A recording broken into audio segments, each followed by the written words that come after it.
Olá a todos, estamos aqui agora no nosso último episódio do Papo de Diretoria. Hoje a gente vai falar sobre um assunto muito legal para quem está antenado aí nas novas resoluções da Anvisa, para quem está preocupado com a implementação de sistemas de gestão da qualidade, as boas práticas, né? Em um contexto geral, a gente vai falar sobre os impactos das RDCs 301 de 2019 e 430 de 2020 nas boas práticas do transporte internacional.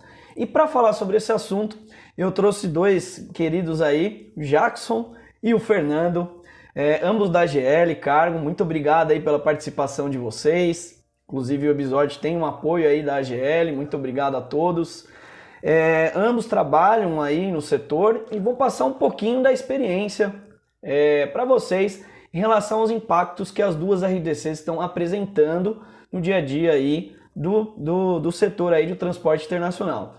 Então, senhores, muito obrigado pela participação. Eu deixo esse momento inicial aí para vocês se apresentarem rapidamente. E aí, só explicando para o pessoal que está assistindo, o episódio tem um formato de mais ou menos 30 minutos, em torno de 5 perguntas, se a gente conseguir fazer elas a tempo, né? E nisso a gente vai, a cada pergunta a gente vai trazendo a resposta de um, a opinião de um e os complementos do outro convidado, e assim vamos dando sequência até o fim do episódio. Então, mais uma vez, obrigado aos dois. Se quiserem se apresentar, eu deixo aqui esse momento inicial. Se quiser o Fernando dar o alô, depois passa para o Jackson e aí a gente começa. Sim, vamos em ordem alfabética. Vamos Perfeito. lá. Lucas, cara, primeiro queria te parabenizar pelo trabalho que você vem fazendo, assim, muito legal, sou fã mesmo, acompanho e sou muito honrado de estar aqui, cara. Bom, meu nome é Fernando Pisa, tá? Eu sou Trade Land Development, é um cargo que eu preciso explicar para todo mundo o que significa, depois que eu falo o que é, aqui na AGL Cargo, tá? Mas basicamente, resumindo bastante mesmo, eu fico responsável pela qualificação, pela preparação, né, daqueles escritórios fora do Brasil, né? A gente está falando das importações e exportações, a gente precisa se preocupar com o que acontece com o medicamento lá, né? Então, é isso. Esse sou eu. Show de bola. Olá, obrigado pelo convite, Lucas. Também me sinto bastante honrado, né? Eu tento colaborar sempre que eu posso, né? Então, eu acho que faz parte de quem vive o dia a dia realmente conseguir colaborar um pouquinho. Eu sou Jackson Campos, diretor de mercado farmacêutico e relações governamentais da GL Cargo, e a minha função é fazer com que o mercado farmacêutico da empresa funcione de maneira correta. Maravilha. Então, todos devidamente apresentados. A ideia aqui é realmente ser um bate-papo bem informal para a gente passar a experiência de cada um no dia a dia, né? Então, vamos levantar questões, trazer aqui algumas novas discussões, eventualmente, né? De outros episódios também que a gente foi fazendo aqui no Papo de Diretoria. E, obviamente, que surge, né, questões para outros temas que eu costumo trazer aqui, guardar e, no momento oportuno, a gente discutir. Então, para a gente começar, eu queria logo de cara ser bem objetivo, né?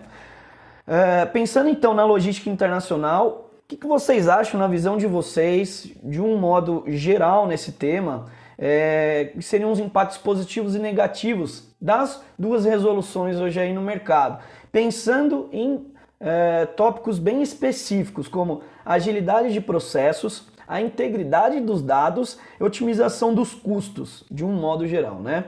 E que métricas vocês acham hoje aí que podem nos ajudar, né? Podem nos auxiliar bastante a entender os impactos que as duas resoluções estão tendo, tanto positivas quanto negativas. Então esse é o passo aí para começar, eu deixo o Jackson, aí depois a gente dá os complementos do Fernando, ou vamos girando aí com as próximas perguntas. Jackson, fica à vontade. Lucas, eu acho, sendo muito honesto contigo, que os impactos negativos quase não existem. Talvez existam para os aventureiros, né? Então, a gente respeita muito as outras empresas que fazem esse serviço também, a gente sabe como o nosso mercado é concorrido, porque se pensar que a gente faz o transporte rodoviário e a gente também faz, a armazenagem a gente também faz, o nosso foco mesmo é o internacional. E a gente sofre muito porque a gente sempre faz um serviço de primeira linha, né, pensando sempre em qualidade e boas práticas, mas tem muitos aventureiros que querem surfar a onda, né, do transporte de medicamentos, porque é uma área teoricamente mais rentável, se a gente considerar o custo do frete em relação ao custo do produto, né? Então, eu acho que isso acaba gerando um nivelamento para cima da régua, né, para que a indústria farmacêutica consiga, e não só ela, mas também o mercado de saúde em si, né, consiga trazer cada vez mais para perto empresas comprometidas, né.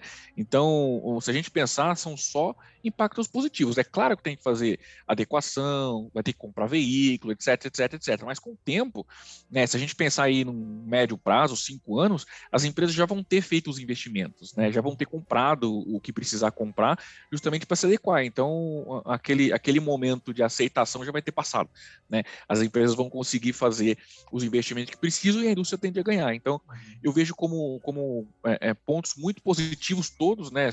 Sendo como ponto positivo, e negativo praticamente nada, sabe?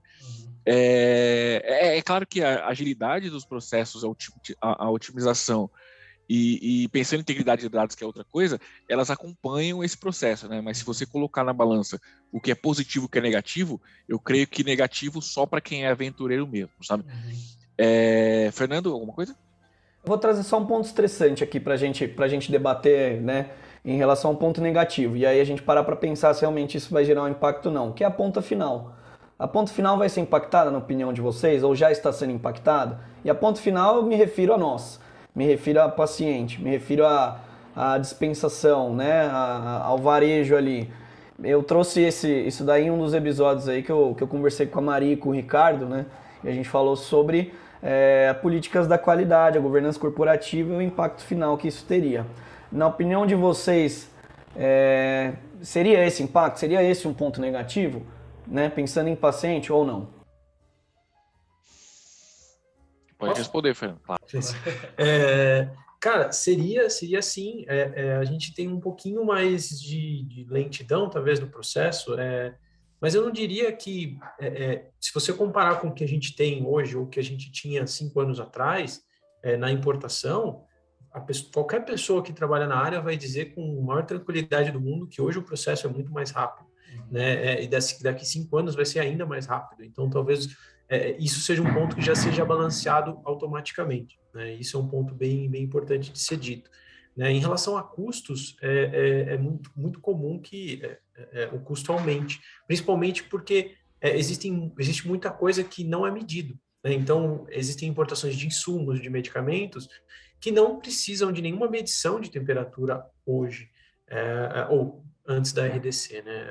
A RDC já está válida, né? Então, quando a gente olha nessa perspectiva, é natural que você vem um serviço carga geral, você vai passar por um serviço com controle de temperatura e vai sofrer um aumento, né? Mas, por exemplo, esse ano de 2020 e 2021, a gente teve um aumento muito maior do que seria um aumento natural, né?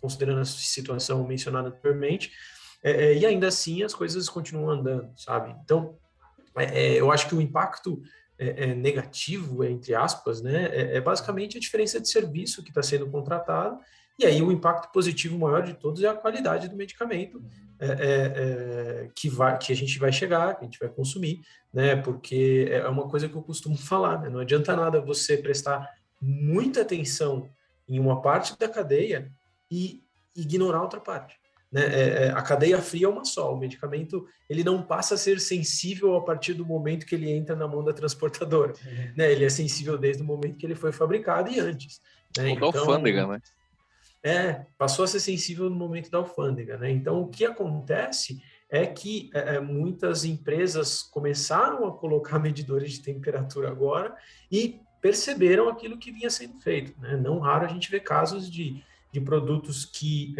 por algum motivo ou outro, o importador quer trazer como carga geral, quer trazer como a pessoa fala, mas eu já peguei muito voo, dentro do voo é entre 15 e 25 graus, né? E aí, só que o avião não vai buscar no exportador, na mercadoria.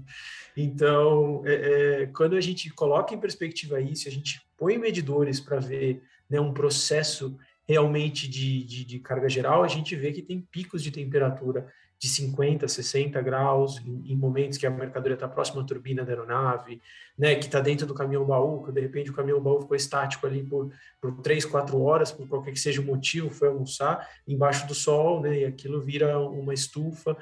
Então, assim, existem N motivos, mas, assim, o principal motivo e aí, como o Jack comentou, tem quem faça da melhor forma possível, tem quem não faça da melhor forma possível, é que se alerta a importância de você ter uma visão, né? Levanta a bandeirinha ali e fala assim, eu preciso entender, eu preciso gerenciar isso aqui, né? E a partir do momento que você tem essa consciência, você consegue medir. Se você consegue medir, você consegue administrar, né? Antes disso, você tem simplesmente um grande ponto cego na sua cadeia fria, né? Nesse ponto, a transformação digital está impactando positivamente também, né, na opinião de vocês. Pensando bem nessa parte de perder etapas do processo, perder o controle da manutenção térmica desse medicamento de cadeia fria, ou até o de carga seca, enfim. Mas pensando nesse sentido, a transformação digital então está impactando bem positivamente também, né, para a gente ter uma autonomia melhor das duas RDCs, né?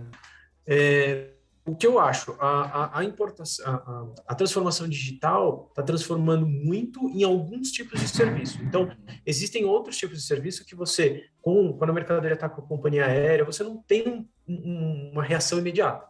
Né? Você não tem você pode até ver, a tecnologia está avançando, vai chegar um momento que você vai ter, né, monitoramento 24 horas em nuvem para você ver todas as suas mercadorias no mundo inteiro. Né? Hoje você já tem isso disponível, por exemplo, a nível nacional, mas quando esse momento chegar,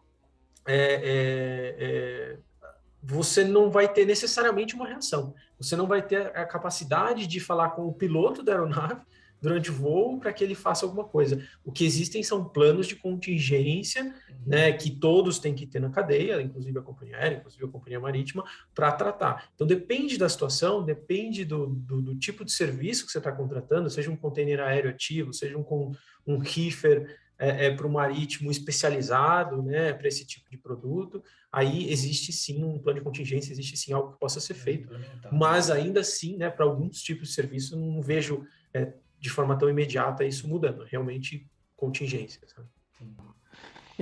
Aí o Jackson também trouxe, né, uma questão muito importante, que são os players que estão entrando só por os especuladores, né, que estão no mercado e naturalmente eles vão perder espaço aí no mercado com essas resoluções. E aí eu quero trazer uma questão importante, óbvio que o mercado de vocês é muito mais o transporte internacional, mas pensando nesse ponto, eu queria até saber a percepção de vocês com players lá de fora, se o contrário também é verdadeiro, principalmente nós temos hoje muitas demandas aí de incentivos, né, do governo, principalmente BR do Mar, que está entrando para falar sobre o sistema de cabotagem. Isso está chamando a atenção lá de fora? Isso está gerando abertura, a possibilidade de abertura de novos players para cá, para o Brasil? E nesse quesito, vocês acreditam que, junto com o cenário regulatório favorável que a gente está tendo, o Brasil está sendo realmente bem visto agora nesse momento? Vocês acham que é hora de tirar especuladores da linha de frente e começar a trazer novos players qualificados? Players de fora, realmente? Qual que é a visão de vocês nesse ponto aí? Quiser o Jackson começar? O Fernando respondeu a segunda parte da outra, né? Eu penso que sim, sabem? As empresas estão cada vez mais se atraindo. Se a gente pensar quando a gente começou a trabalhar no mercado farmacêutico há alguns anos, nós começamos justamente porque uma indústria pediu para a gente começar porque não tinha empresas que eram especialistas, né? Então a gente se especializou por este motivo.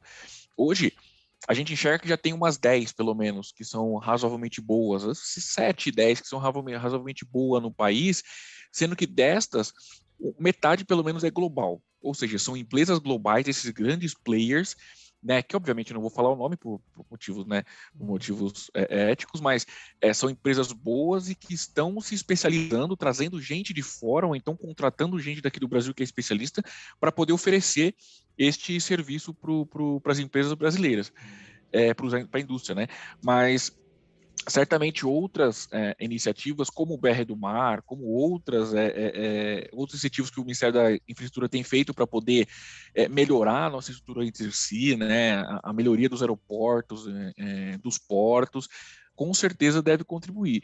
Mas hoje eu já diria que, Lucas, apesar de a gente ter bastante aventureiro no mercado, tem também gente séria, sabe? Tem empresas sérias, né? O ponto é, o nosso mercado aqui, ele é diferente de transportadora, mas tem bastante concorrência também. Então, aqui no Brasil deve ter pelo menos uns 3 mil concorrentes, sabe? E todo mundo quer um pouquinho, entendeu? Sim. Só que assim, não adianta tentar fazer sem conseguir, né?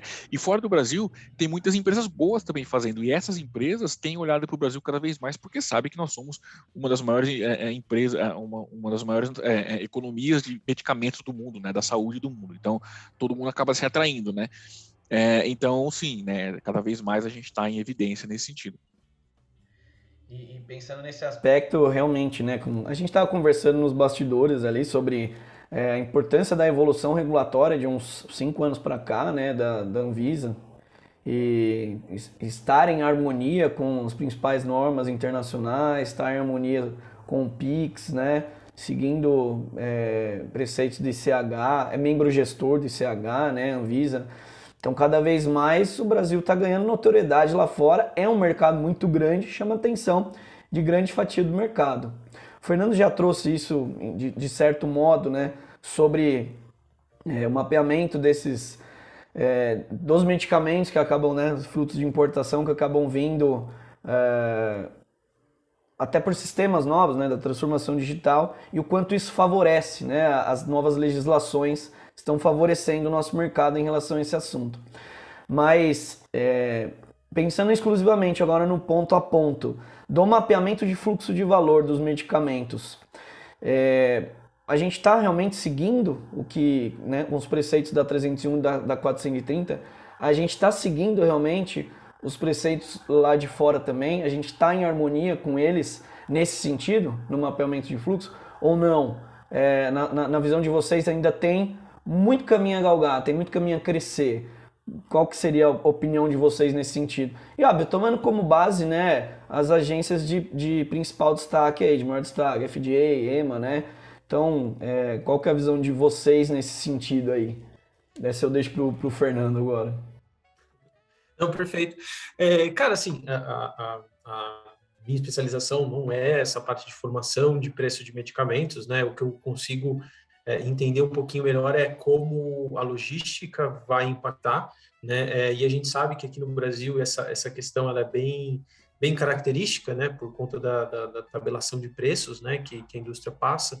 Então, toda vez que tem uma flutuação considerável da logística, isso impacta muito e às vezes isso é o que faz doer, né, as boas práticas, né? Então, justamente pela indústria não ter essa flexibilidade, não ter essa margem, né, de simplesmente aumentar o custo do medicamento de acordo com aquilo que acontece, né? Obviamente, cada um vai ter a sua política de margens, a política de markup, etc. Não estou aqui para discutir o quanto um medicamento dá de retorno para uma indústria, né?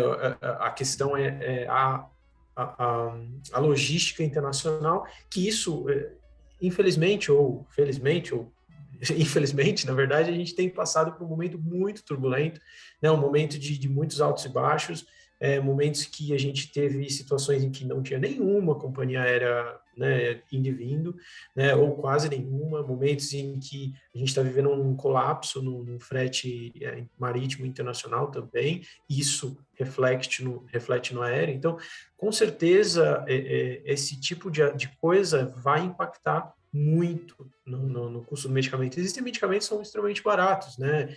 Medicamentos de balcão, que a gente vai simplesmente comprar lá. Esses medicamentos sintéticos, normalmente, o custo da logística pode ser 30%, 40%, né, do custo dele. Então, quando você tem um aumento de 100%, 200%, 300% na logística, isso é um impacto absurdo para a indústria. Às vezes a indústria continua fornecendo com prejuízo só para manter o mercado abastecido, né? Quanto à questão da 301 e da 430, eu como consumidor e como uma pessoa que trabalha na área, eu acho fantásticas iniciativas, assim, eu acho muito importantes.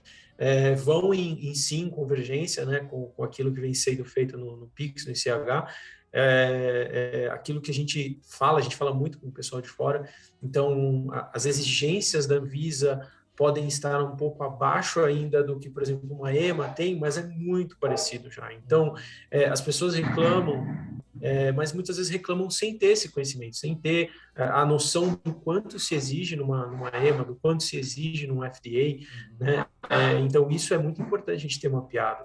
Assim como um outro ponto, o OEA, né? O OEA é uma iniciativa que não é da Anvisa, obviamente, mas é uma iniciativa que está harmonizando e transformando todo o fluxo aduaneiro no Brasil muito mais eficiente, né? Então, essa iniciativa no Brasil e, enfim, nas Américas, né? Essa iniciativa tem trazido resultados incríveis, porque quando a gente fala de produtos biológicos em grandes quantidades, produtos que valem milhões de dólares, né? E eles tinham que ficar 40 dias em Guarulhos parado, imagina como isso impacta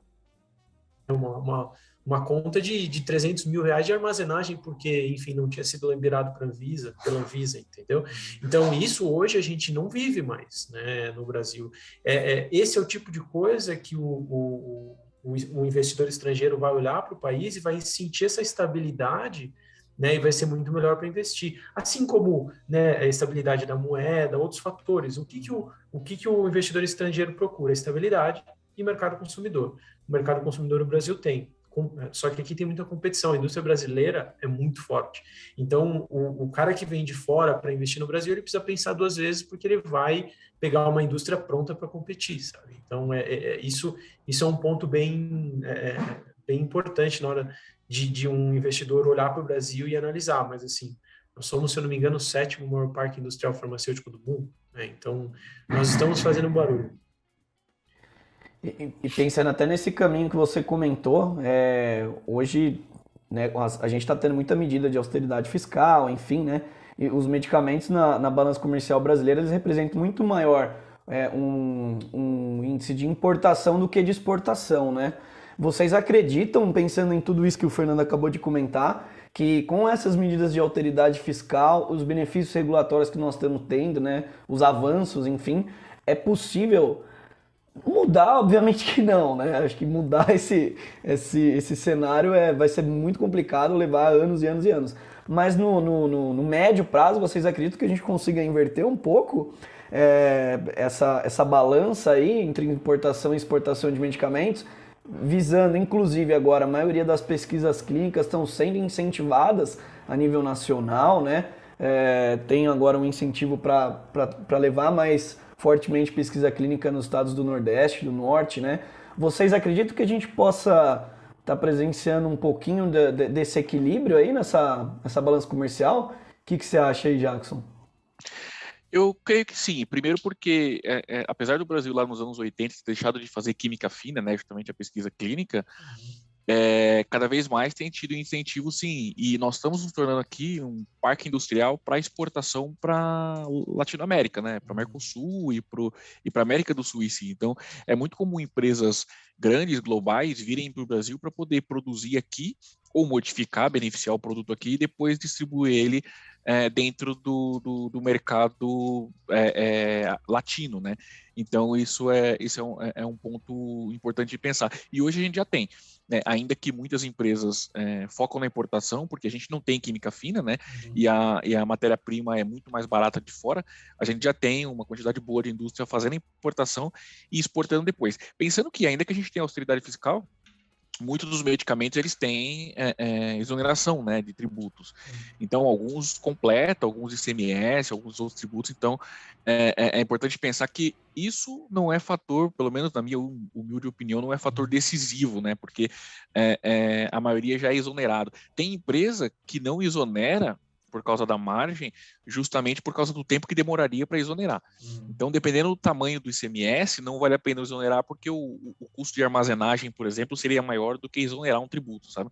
Então, libera, paga o tributo e manda bala para poder ter mais rápido possível dentro da fábrica, sabe? Mas eu creio que sim, tá? Respondendo a sua pergunta, creio que sim. Creio que a gente está caminhando aí no médio prazo para a gente conseguir equilibrar essa balança, sim.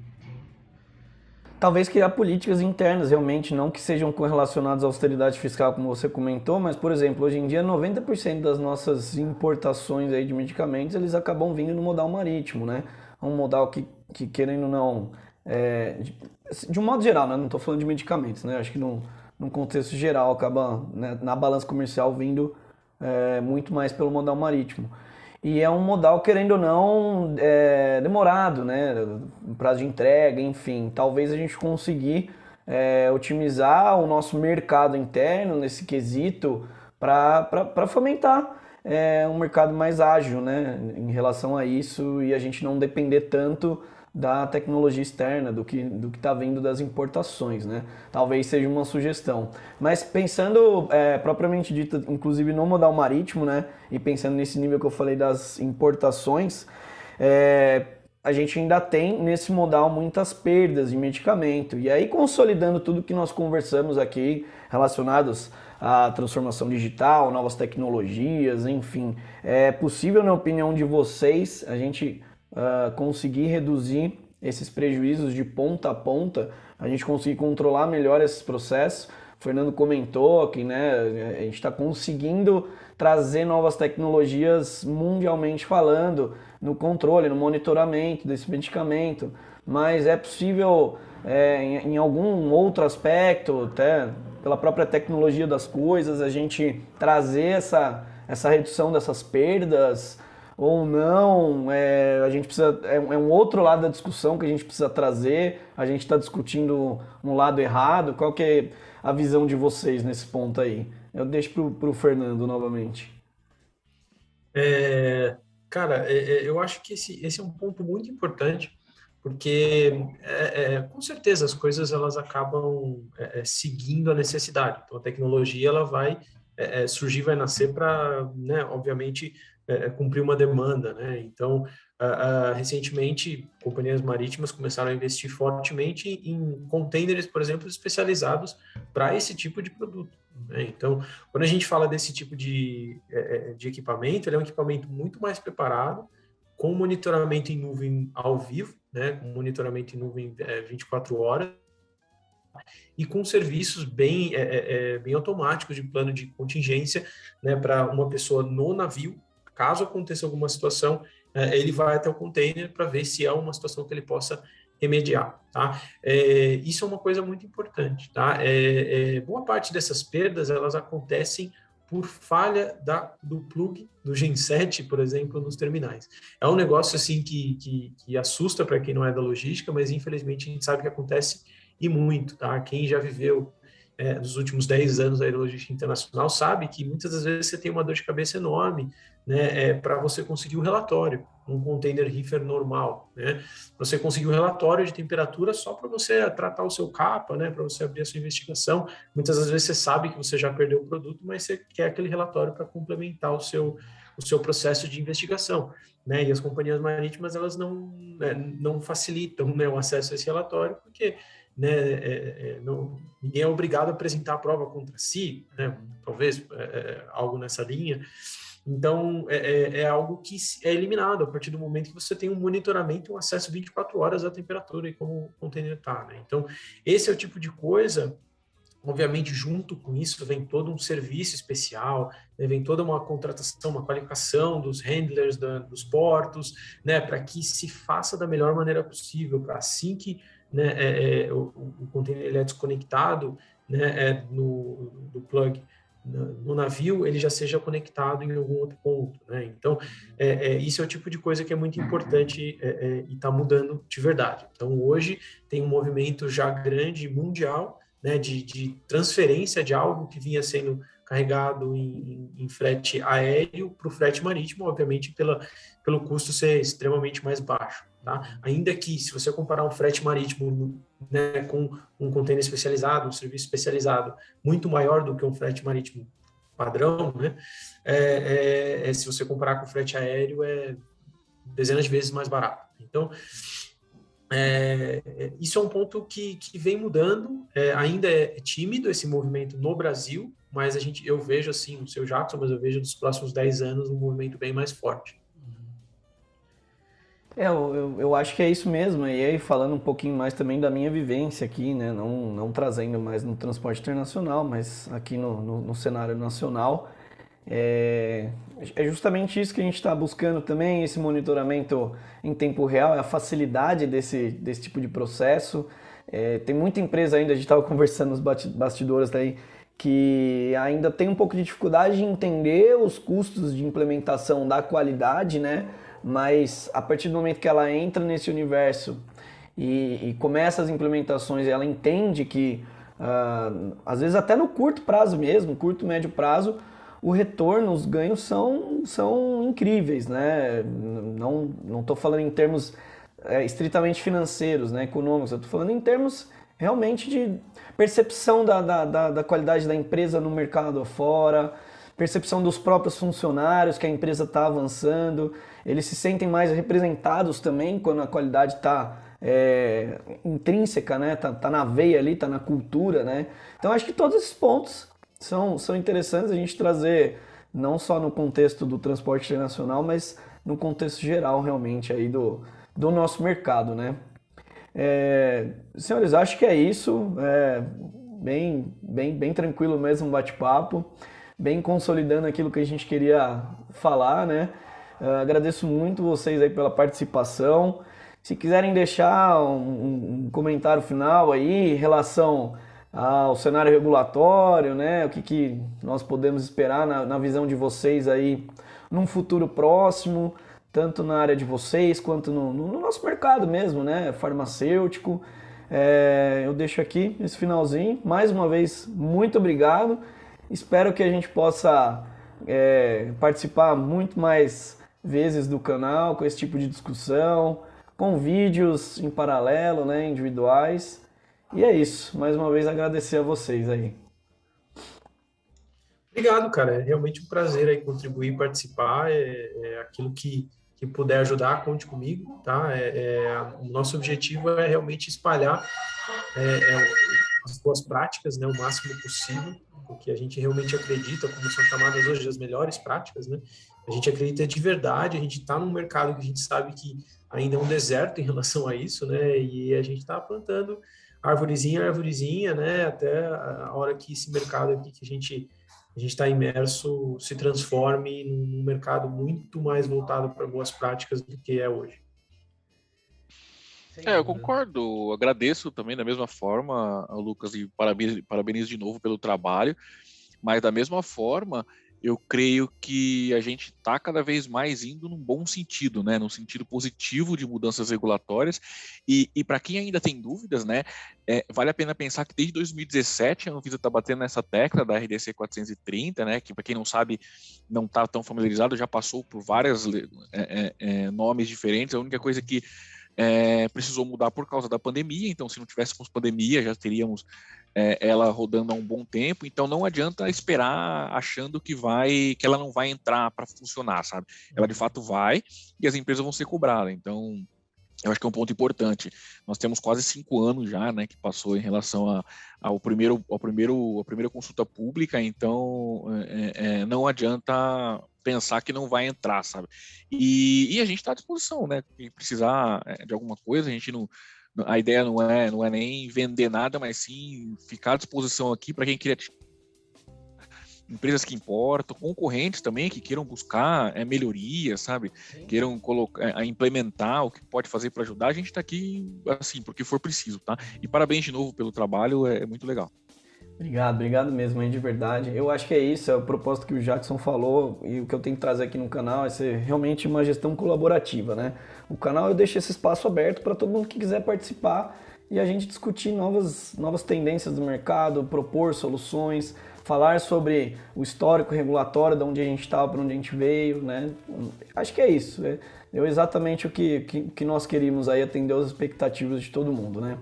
Senhores, então, mais uma vez, muito obrigado. Todo mundo que assistiu até aqui, muito obrigado também pela participação. Não deixem de acompanhar o episódio na íntegra no nosso podcast. Curta o vídeo, se inscreva no canal, compartilhe o conteúdo aí nas suas redes se você gostou. E é isso, muito obrigado e até uma próxima. Valeu, gente. Tchau, tchau.